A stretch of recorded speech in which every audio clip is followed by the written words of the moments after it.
Hi everyone, Alliestrasza here. So this is going to be my review of the best cards in Madness at the Darkmoon Faire.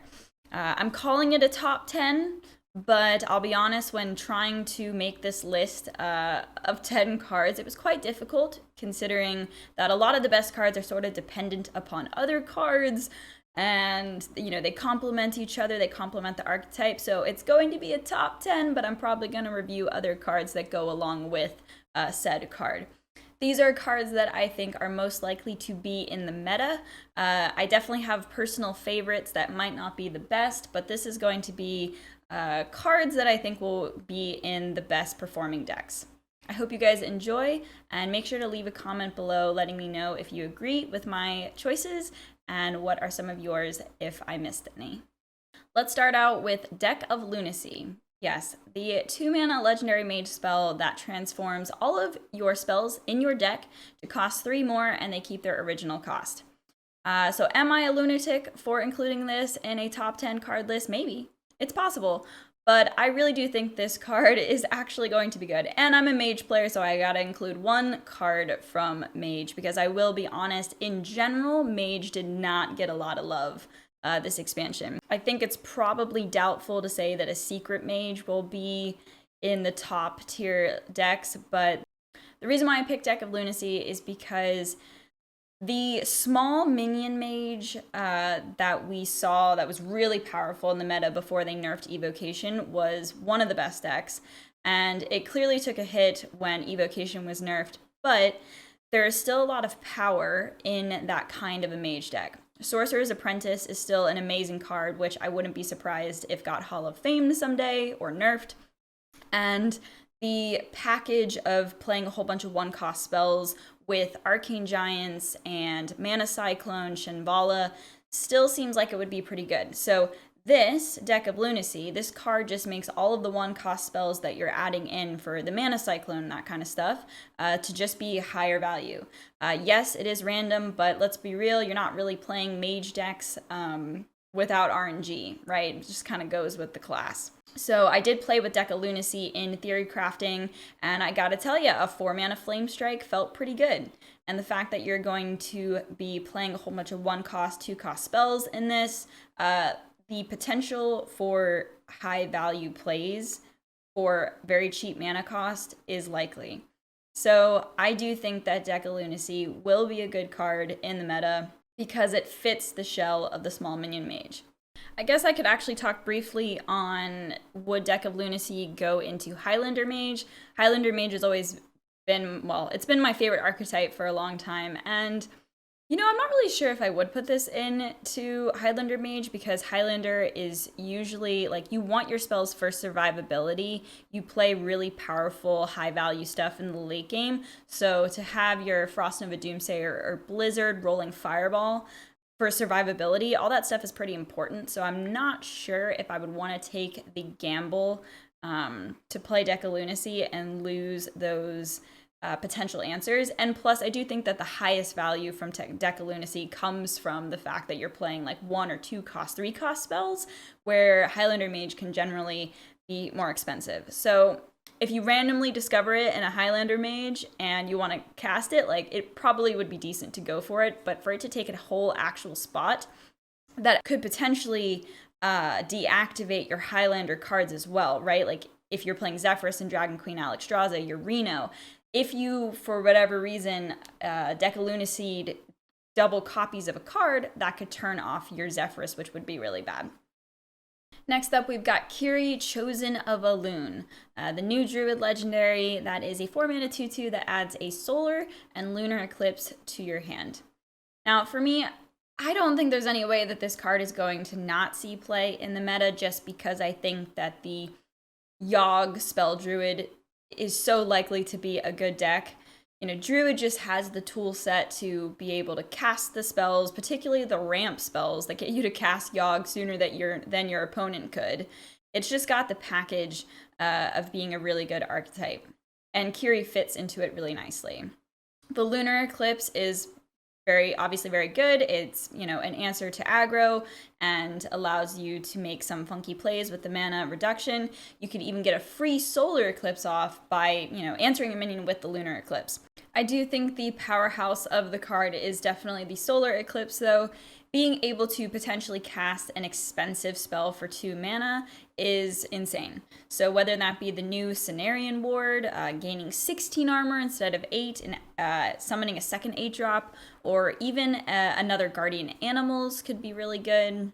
You could Solar Eclipse Overgrowth on turn 6 and then have 10 mana right afterwards. With the Solar Eclipse, it actually targets the same original target for the spell, so that's pretty huge. I don't think it's the most flashy of cards, but I just feel like it's really solid and we're likely to see it in the meta because Druid is always good. Even when you think Druid's not going to be that great of a class in an expansion, Druid somehow manages to be for the most part, one of the top classes. So I think we'll see Kiri a lot, in particular these spell druid Yogg decks. So next up, we've got a new Shaman card, actually, the new Cage Match Custodian, the little 2/2 elemental that draws a weapon from your deck. Now, I know what you're thinking. Why did the Custodian make the list and not Inara? Inara seems busted. And I do think Inara is really good. And maybe the combination of the Custodian and Inara will be in a lot of decks. But the thing about the Inara is that with the Custodian, you will be able to reliably draw your Doomhammer, for example. And it is possible that 5 mana for 4 extra damage could be a little expensive for an aggressive style of deck. Now, the thing about Inara is that you do need to answer her, or your opponent needs to answer her, because left unanswered, you're going to have a continual extra 4 damage per turn. But I do think there's a chance that she might be a little overrated, even though I still think she's pretty decent. I think it's likely that we're going to see the Custodian used in Shaman a lot throughout the next, cycles that it is in rotation, because there's actually a lot of pretty decent Shaman weapons, and weapons that can fit into multiple archetypes. So, for example, Splitting Axe is core to Totem Shaman. It's really good and can set up that huge power turn for flooding the board. So being able to tutor for your Splitting Axe, really cool. I do think there's a good chance that some kind of an aggro shaman could appear and we'll have Doomhammer Rain King again.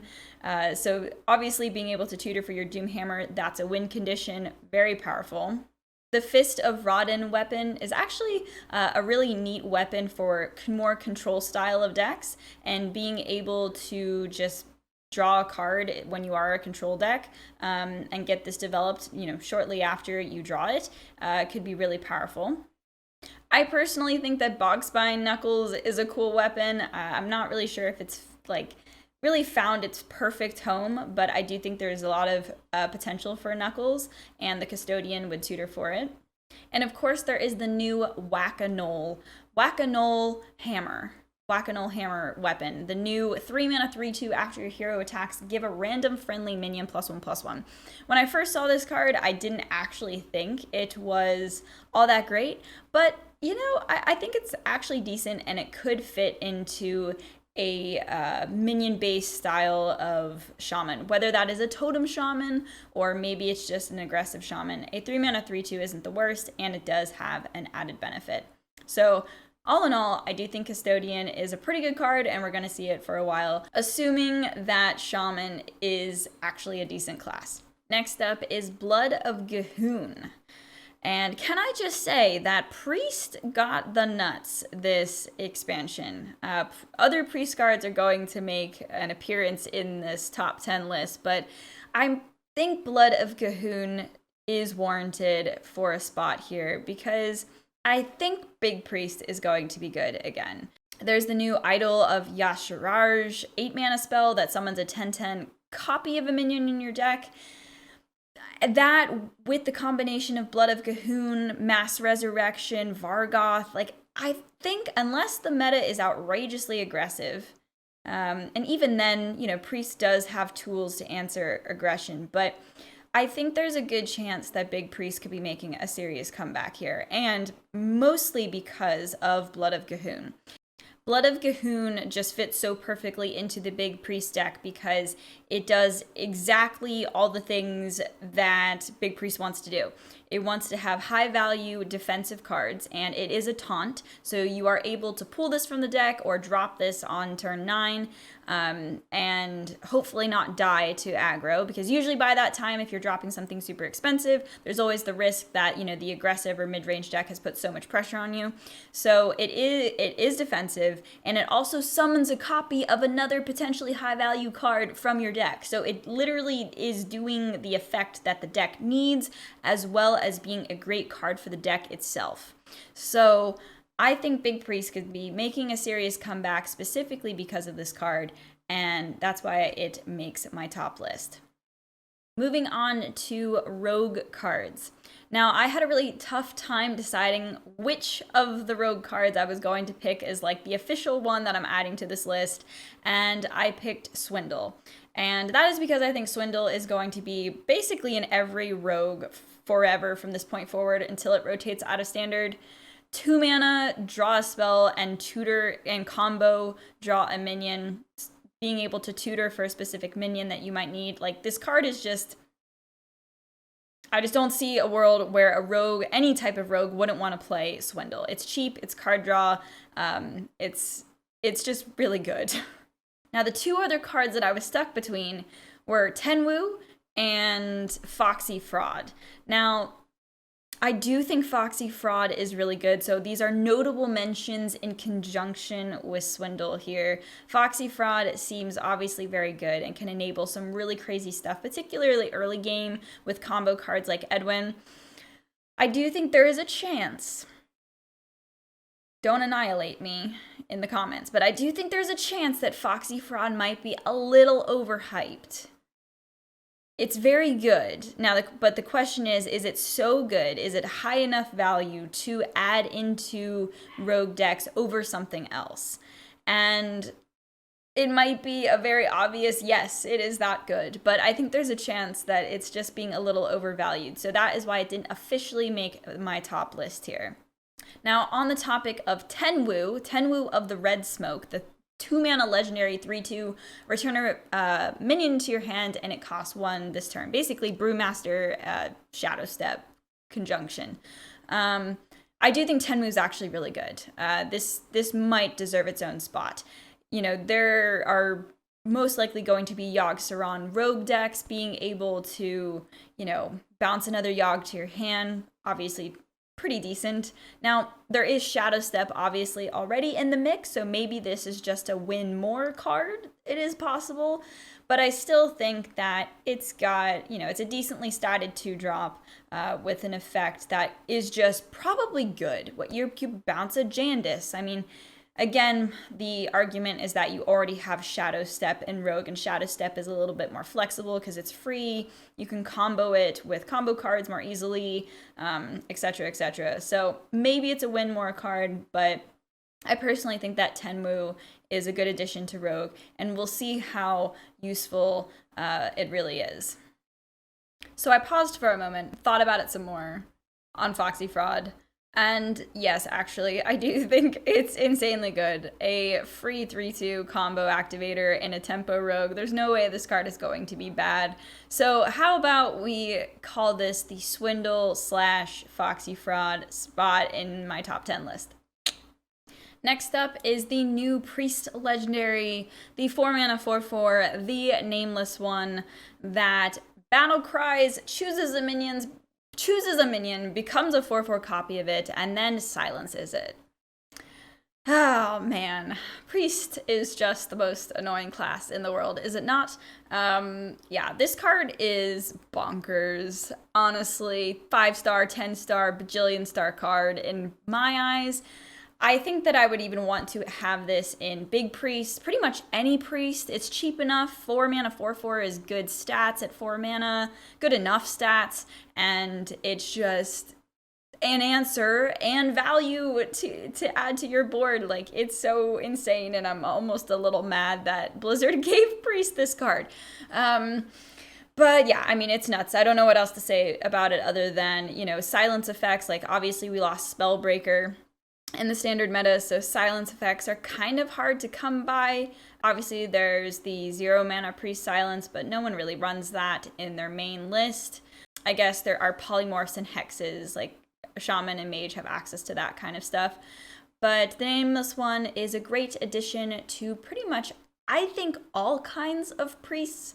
Like, as I said earlier, I mean, I think I would even put this into Big Priest, and if I got it in the mulligan, I would just keep it in the mulligan. I suppose that if you are putting it in Big Priest and you have resurrect effects, it could potentially mess up the resurrection pool, but at a certain point you don't care. If you're answering a threatening minion and you're summoning one yourself for board, like, I almost think it doesn't matter. It's cheap enough to go into Tempo Priest and Highlander Priest. It's perfect for Galakrond, any of that stuff. So congratulations, Priest. You've got another fantastic card to add to your repertoire of annoying things that we as non-Priest players have to endure.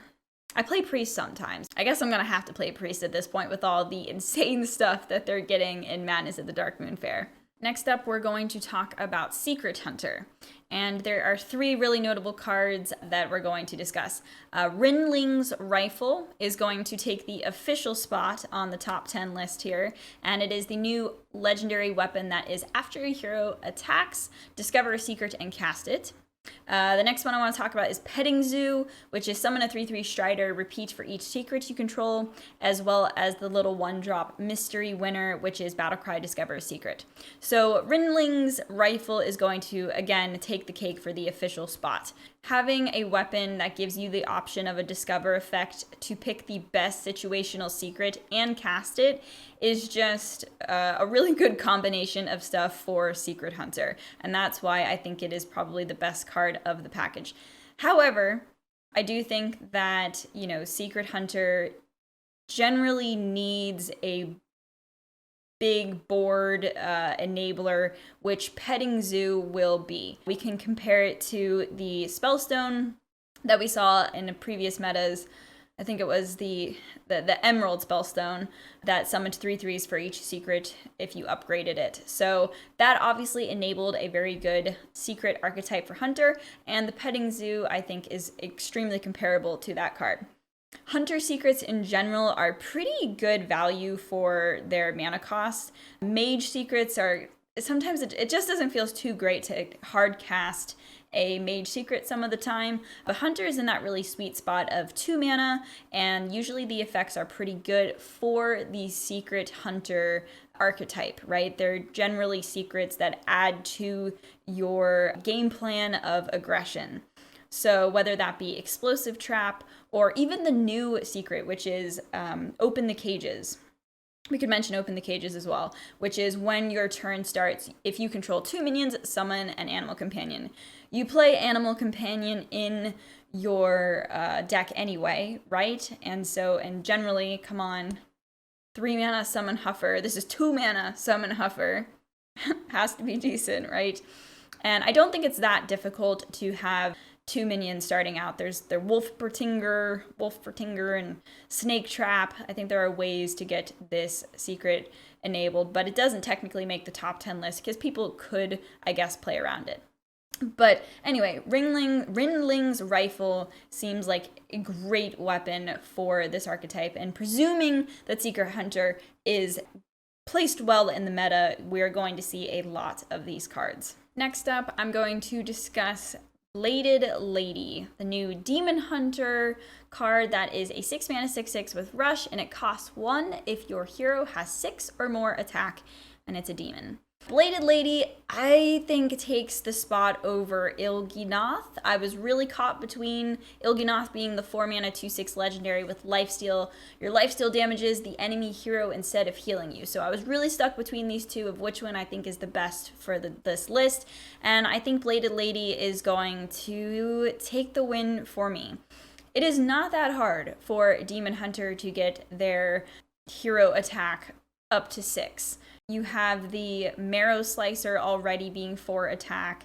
All you need is a couple of twin slices, 1 twin slice, and you've got a 1 mana 6/6 rush right away. That answers something and then needs to be answered itself. The 5 mana 6/4 The name is escaping me. I'll put it right there. That is one of the biggest threats that currently resides in the Soul Demon Hunter deck that you need to answer. And this one, a 6/6, can answer something and then need to be answered itself. So Bladed Lady just seems like it's going to be fantastic because it fits so well in the current shell of Demon Hunter, making their weapon huge, their face huge, smacking you in the face, and this just goes perfectly in that style of deck. Now, I do want to talk about Elginoth as well, because again, I had a hard time deciding which one would take this spot, but I do think Elginoth, I don't know if I'm saying it correctly, but Elginoth does seem really good, and it is pretty frustrating because Demon Hunter does get the, ignore effects, like Kayn, for example. Oh, you've got a taunt, it's fine. Same thing with Elginoth.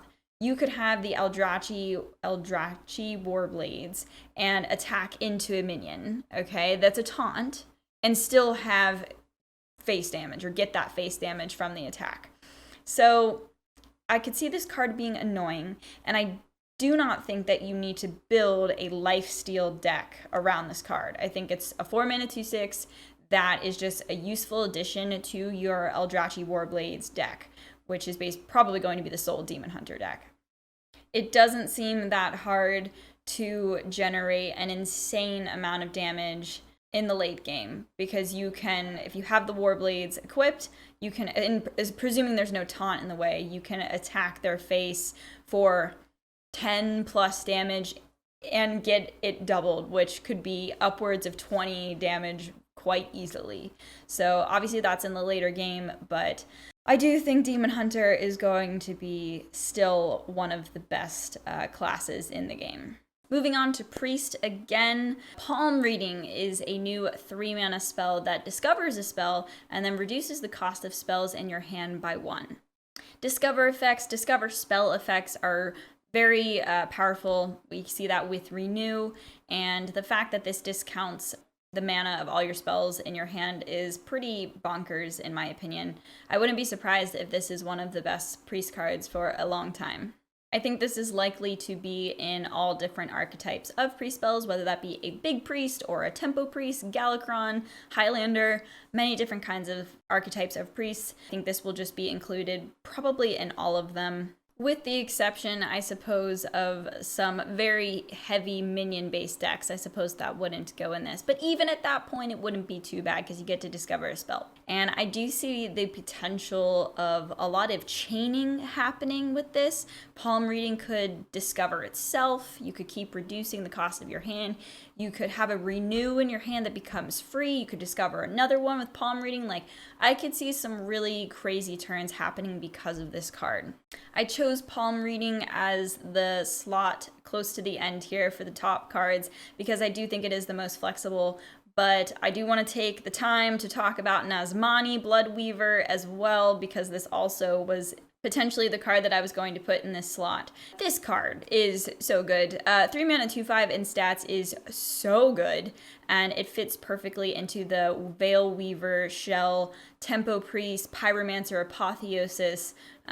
This card is good, and I wouldn't be surprised if this card got nerfed to a 2/4 someday. I think that's likely to happen because this should enable a really good Tempo Priest archetype. So that is a notable mention, as well as Insight, the 2-mana spell that is draw a minion and corrupt, reduce its cost by 2. I think this is really good. I don't think it's as good as Palm Reading, but I wouldn't be surprised if we see Insight a lot in the meta for Priest. Moving on to what I think is one of the most crazy cards that they printed from this set is Sword Eater, the warrior 4-mana 2/5 with Taunt. It's a pirate that equips a 3/2 sword. I suppose this isn't the most flashy thing in the world, but I do think this card is busted. Certified busted. Fiery War Axe is a 3-mana 3/2 weapon. So for 1 mana, you get a 2/5 taunt. This card is strong enough just in the stats and giving you a weapon, but I think one of the craziest things about it is that it does have a tribe. It's a pirate. You can get it from other cards. You can tutor for it. the fact, a lot of the times there are cards that are really good, but they just don't have a tribe. And this is defensive, has a tribe, and a 3/2 weapon attached to it is just insane. I'm sure we will see this in every warrior. Maybe not every warrior, but man, probably. The fact that it's a taunt, like, you want taunts. If you're doing anything that's like remotely slow, you want a taunt. But even if you were doing something aggressive, you were buffing up your weapon. Pirates generally go in aggressive warrior decks, and this is really well statted and gives you a weapon to be able to buff up and smack your opponent in the face. So I don't know what else to say about this card other than the fact that Sword Eater is amazing and one of the best cards of the set for me. Notable cards to mention in conjunction with Sword Eater are the new Ringmaster Watley. Ringmaster Watley, the 5-mana 3/5 legendary that draws a mech, dragon, and pirate. Obviously, you can draw the Sword Eater from Watley, and the Ringmaster's Baton that gives a mech, dragon, and pirate +1/+1. It's the 2-mana 1/3 weapon. So the combination of all of those cards plus N'Zoth, I think, is going to really solidify the N'Zoth warrior as being hopefully a pretty good deck in the meta. I think that it seems like one of the more fun archetypes. It's a little bit different. I don't think we've had something like this in at least a little while, if ever. So I'm excited to play this in addition to Tent Trasher, because that is the card that I revealed from this expansion. So Warrior actually looks pretty cool this time around, and I'm looking forward to playing it. And lastly, as my number one spot, it was probably super obvious, but it is, yes, Yogg-Saron, Master of Fate. How could Yogg not be the best card of the set? Obviously. So I'm going to go over the wheel options just in case you don't know all of them. So starting off, we have the notable Rod of Roasting, okay, the 5% cast Pyroblast until a player dies. This is probably the most exciting, but potentially worst for you, you know, because you could die.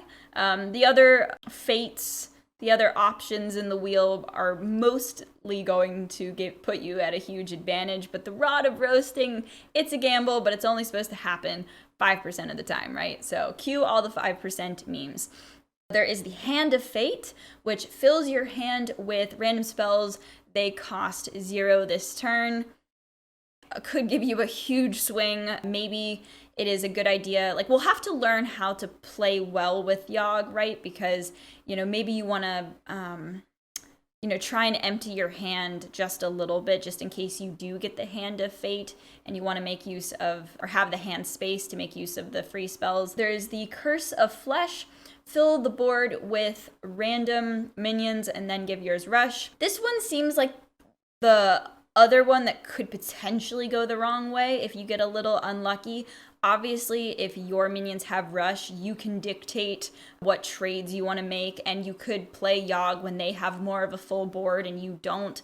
So I think most of the time the Curse of Flesh should be pretty good for you, but you could probably get unlucky there. I mean, it's Yogg, let's be real. You could get unlucky in any of these. The Mind Flayer Goggles. Actually, that one's really straightforward. Take control of 3 random enemy minions. Just good. You know, that's not too flashy, but could really swing the game for you. The Mystery Box, which is cast a random spell for every spell that you've cast this game. That's like the old Yogg-Saron in Whispers of the Old Gods meta.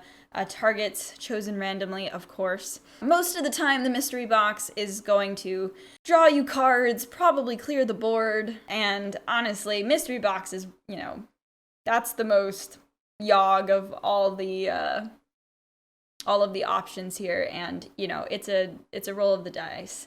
It could be good, it could be bad, who knows. And then the last one is Devouring Hunger. So destroy all minions and gain their attack and health. That one is, hey, it's a clear good most of the time. Just gotta hope that your opponent doesn't have any dicey, death rattles, that kind of thing. God forbid you're playing against a Sylvanas and Wild and you give them your huge Yogg. That would be really bad. But for standard, I think most of the time that should be a pretty good option too. So Yogg-Saron, he's obviously the staple of the set, I guess I should say. And I think we're going to see a lot of Yogg decks. How do you guys feel about this? I'm actually curious. Please let me know in the comments because, you know, there's, how do I say this? There's a huge complaint, you know, in the community of Hearthstone players with the randomness and the RNG. And like, I think it's totally valid. I understand, but I also don't know why I'm so excited to spin the wheel, you know? Like, this is kind of why we play Hearthstone in a lot of ways, is for the ridiculous moments. It's exciting, it's fleeting, sometimes it's amazing, and sometimes you're so tilted you flip the table because you lose the 5% or whatever it may be. So maybe it's one of those shiny new toys, we're going to be super happy to play with Yogg, and then later on it could be really annoying. Certainly for competitive play, I will say that I have a completely different opinion when it comes to competition. If hundreds of thousands of dollars are on the line, or thousands of dollars are on the line, and you're spinning the wheel of Yogg, that could be, you know, troubling. But as a casual player, like most people are, I do think Yogg will be fun. But let me know how you feel about him. I'm pretty curious to know what my YouTube audience thinks. Okay, well, there you have it, folks. Those are my top 10.